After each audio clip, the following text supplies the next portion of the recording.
श्री तुलसीदास जी इस प्रसंग के माध्यम से कहते हैं, सबने अपने अपने बल का वर्णन किया, किंतु पार जाई कर संशय राखा। पार जाने में संदेह है, बलवान तो सब हैं। इसका अर्थ यह हुआ कि अपने बल पर कोई भी संसार समुद्र से पार नहीं जा सकता। अपने बल पर। एक संत कहा करते थे कि ये तेरा अभिमान है कि तू पार हो जाएगा, ये तेरा अभिमान है कि तू पार हो जाएगा, और ये तेरा भय है कि तू डूब जाएगा। भगवान की कृपा डूबने नहीं देगी, पर अभिमान मत करना कि मैं पुरुषार्थ से पार हुआ हूं। यह तो परमात्मा की कृपा है।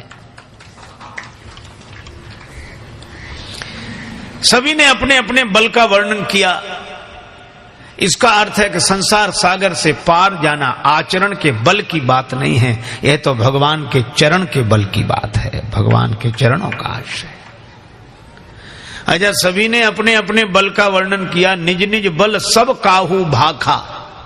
सभी अपने अपने बल के बारे में बोलते हैं, लेकिन आश्चर्य है कि हनुमान जी नहीं बोले।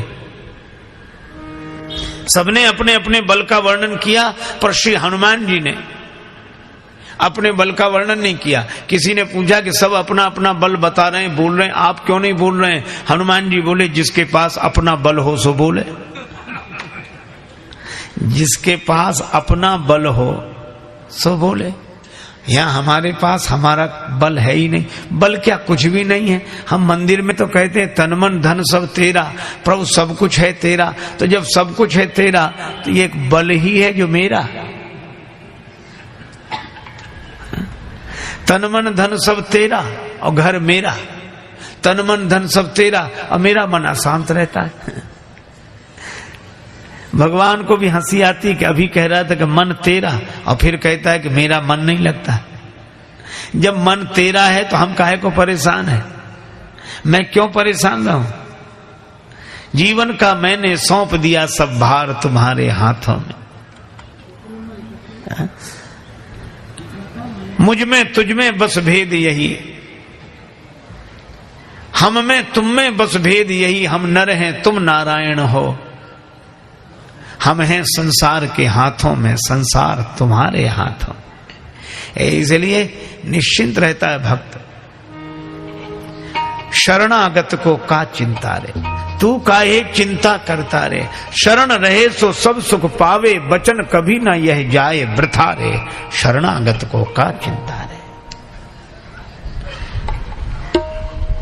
अपने अपने बल का वर्णन सबने किया। हनुमान जी बोले, हमें हमारा बल है ही नहीं। लेकिन आपको तो लोग कहते हैं अतुलित बल धाम। श्री हनुमान जी में बल कितना है? तो कहा उस बल का वर्णन नहीं किया जा सकता, तौला नहीं जा सकता। अतुलित बल धामम। एक संत कह रहे थे 10,000 हाथियों में जितना बल होता है, उतना बल एक दिग्गज में होता है, दिशा के हाथी में। और 10,000 दिग्गजों में जितना बल होता है, उतना बल इंद्र के ऐरावत हाथी में। और 10,000 ऐरावत में जितना बल होता है, उतना बल एक इंद्र में। और 10,000 इंद्र में जितना बल होता है, उतना बल हनुमान जी की इस छोटी सी उंगली में है। इसमें कितना बल होगा? इसीलिए अतुलित बल धामम। श्री हनुमान जी से कहा कि सभी अपना अपना बल बोल रहे हैं और अतुलित बल धामम मौन है। हनुमान जी बोले, मेरे पास मेरा बल है नहीं, पर आप तो अतुलित बल धाम हैं। हनुमान जी बोले, हाँ ये बात ठीक है, तो हम धाम हैं। आप ऐसे सोचो जैसे किसी मकान के कमरे में सीमेंट भरा हो, सीमेंट की बोरियां भरी हो। क्यों? तो सीमेंट मकान का है कि मालिक का? मालिक का है।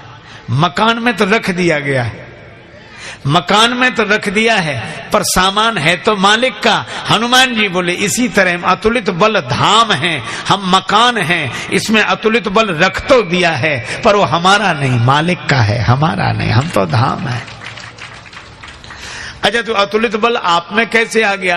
क्योंकि हनुमान जी ने कहा कि अतुलित बल तो एक का ही है। किसका? भगवान का। किसी ने बताया? हाँ, किसने? बल देखने वाले ने। कौन गया था राम जी का बल देखने? इंद्र का बेटा जयंत कौआ बनकर गया। 60 चाहत रघुपति बल देखा। और जब भगवान ने प्राण दान दिया, क्षमा किया, जयंत लौटने लगा। प्रभु ने पूछा क्या देखने आए थे? प्रभु आपका बल देख लिया। हाँ, कितना बल है मुझ में?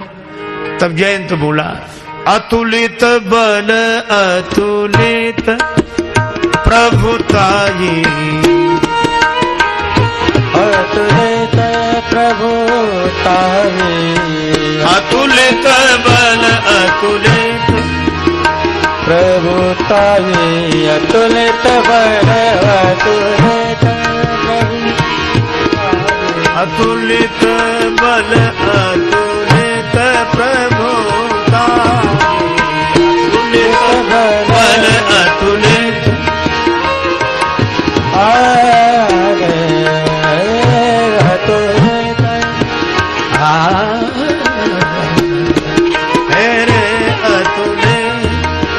अतुलित बल अतुलित अतुलित अतुलित। जयंत ने कहा कि देख लिया प्रभु, आप में अतुलित बल है।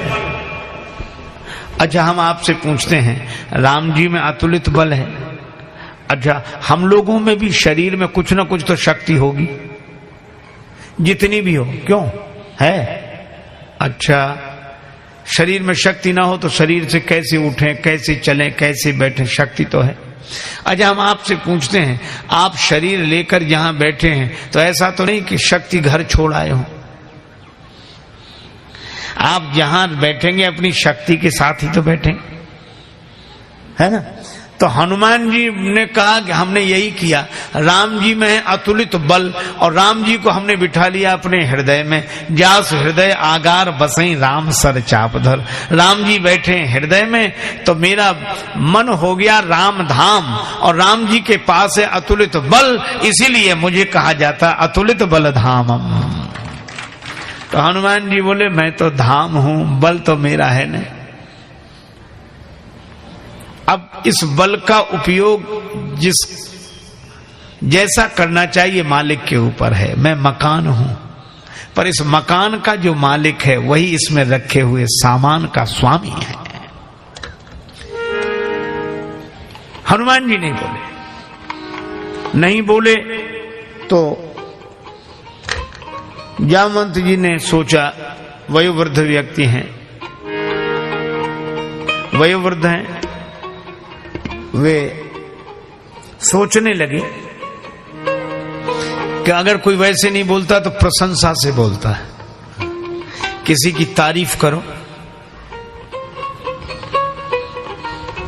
तारीफ सुनकर कमजोर भी अपने को पहलवान समझने लगते हैं। तो अब जामवंत जी ने प्रशंसा की, हनुमान जी आप बलवान हैं, चुपचाप बैठे। हनुमान जी को कोई फर्क नहीं पड़ा। जामवंत जी को लगा प्रशंसा कम हुई। ऐसा कौन सा दुष्कर कठिन कार्य है जो आपसे संभव ना होता हो? कवन सो काज कठिन जगमाही, जो नहीं होए तात तुम पाही।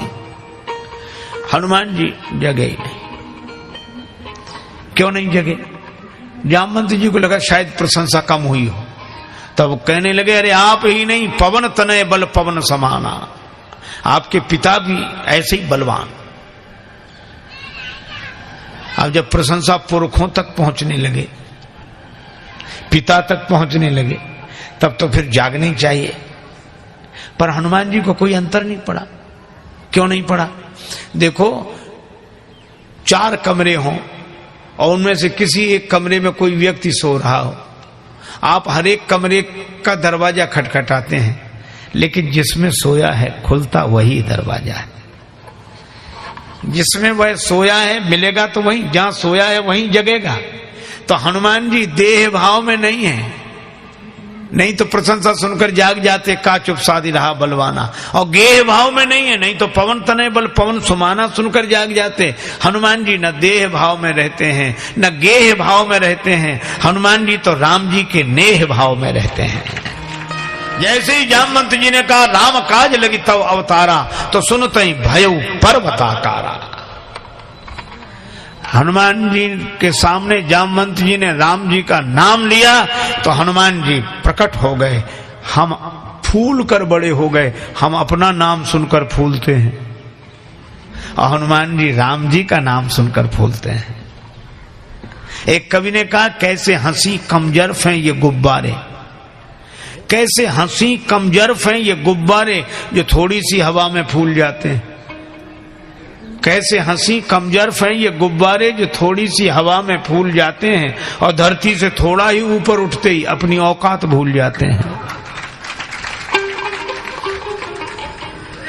देखो हम काहे से फूलते हैं? वाह वाह, बस वाह। हवा से गुब्बारे फूलते हैं, हम वाह से फूलते हैं क्योंकि वाह में भी हवा ही है। उलट दो तो हवा। अच्छा वाह हमें ऊपर उठा देती है तो हम धरती छोड़ देते हैं। हम धरती के आदमी नहीं रहते हैं, और जिन जिन की प्रशंसा होती भी धरती के आदमी नहीं रहते हैं। और आज सबसे बड़ी विडंबना यह है कि हमें चिड़ियों की तरह आकाश में उड़ना आ गया है, हमें पनडुब्बियों की तरह पानी के भीतर उतरना आ गया है, पर आज हमें आदमी की तरह धरती पर रहना नहीं आता। कैसी विडंबना है। क्या करेगा प्यार वो भगवान से, क्या करेगा प्यार वो ईमान से, जन्म लेकर गोद में इंसान की कर न पाया प्यार जो इंसान से। इसलिए भाई हनुमान जी अपनी प्रशंसा से प्रसन्न नहीं होते। राम जी के कार्य की बात कही तो मालिक का मकान, मकान में रखा सामान भी मालिक का, मालिक को जरूरत है तो ले ले, हमारा तो है ही नहीं।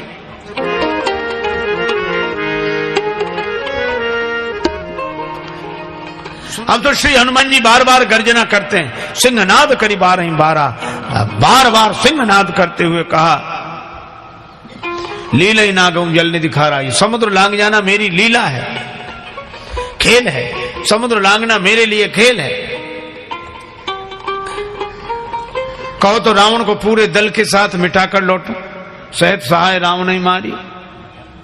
अगर यह हो कि राम जी रावण को मारेंगे तो बेकार श्री राम जी को वहां तक जाना पड़े। त्रिकूट पर्वत जिस पर लंका बसी है वही यहां उखाड़ कर ले आऊं, यहां उखाड़ कर ले आऊं, आना यहां त्रिकूट उपारी। अब हनुमान जी पूरे जोश में है। अच्छा कभी कभी हनुमान जी ने कहा ये कर सकते हैं, खेल है, समुद्र लांघना हमारा खेल है, और शायद शायद रावण को मार दूं और त्रिकूट पर्वत को यहां उखाड़ डाऊं, ये जोश तो ठीक है लेकिन होश भी है। श्री हनुमान जी जामवंत जी से पूछते हैं, जामवंत मंत्री अति बूढ़ा, जामवंत जी वृद्ध हैं और हनुमान जी युवक हैं, क्योंकि हनुमान जी बूढ़े होते ही नहीं। जानकी माता ने जब से कह दिया अजर अमर गुण निधि सुत हो, अजर हैं, उनका बुढ़ापा नहीं आता, अमर हैं, अजर। तो हनुमान जी हैं युवक और जामवंत जी हैं वृद्ध। जामवंत जी से पूछा, श्री हनुमान जी ने कहा जामवंत जी मैं आपसे पूछ रहा हूं, मुझे आप उचित शिक्षा दीजिए, कितना करना है। जामवंत जी बोले कितना नहीं इतना। जामवंत जी जानते हैं कि इनको इतना बताएंगे तो इतना करके आएंगे, इसलिए इतना इतना करो। तात तुम जाई कितना सीता ही देख कहे सुधि आई। श्री सीता जी का दर्शन करके सुधि, और कितना सुंदर शब्द है, राम जी यही कहते हैं सुधि न तात सीता कह पाई।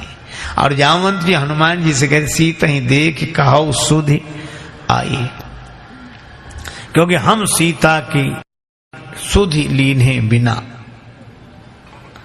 नहीं जई हैं युवराज प्रवीणा। जामवंत जी कहते हैं सुधि,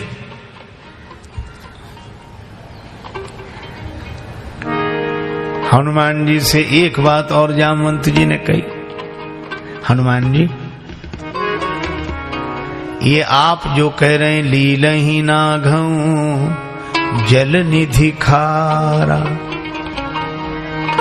लीलहि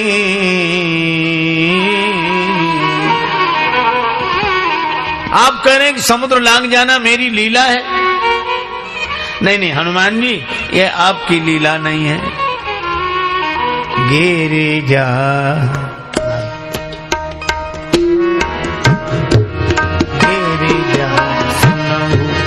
राम के लीला,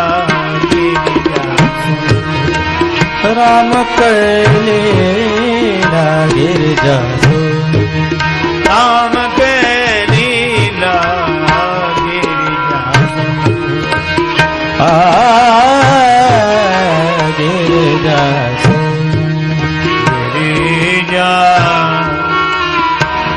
गिरिजा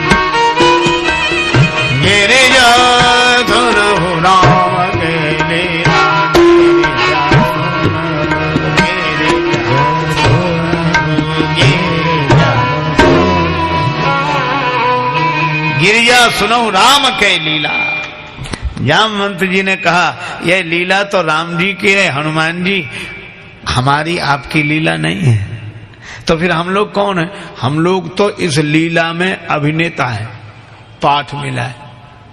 इसीलिए आप जहां हैं वहीं रहकर यह अनुभव करें कि यह हमें पाठ मिला है राम जी की लीला में, हम राम जी की लीला के पात्र हैं। अगर पाठ सही ढंग से निभाएंगे तो भक्ति पुरस्कार में मिल जाएगी। रमा है वही राम लीला उसी की, और यही है परम तत्व जय राम जी के।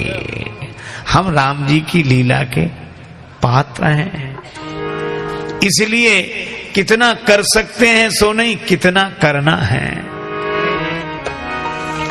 देखो भाई, इस प्रसंग के समापन में एक विशेष बात मैं आपसे कहना चाहूंगा। सभी बंदरों ने अपने अपने बल का वर्णन किया, पर पार जाने में उन्हें संशय था। पर एक वानर वीर ने कहा कि पार में चला जाऊंगा। वे हैं युवराज अंगद जी। अंगद कही जाऊं मैं पारा, जी ये संशय कछु फिरती बारा। लौटने में संशय है, एक को जाने में संशय है तो एक को लौटने में संशय है। इसीलिए जामवंत जी ने कहा अंगद जी आप पहुंच तो जाएंगे पर लाभ आपको होगा, पर आप लौट नहीं पाएंगे तो हमें क्या लाभ होगा। इसलिए हमें तो ऐसा चाहिए जो उस पार जा सके और उस पार अनुभूति के देश से लौटकर फिर अभिव्यक्ति के तट पर आ सके। और ऐसे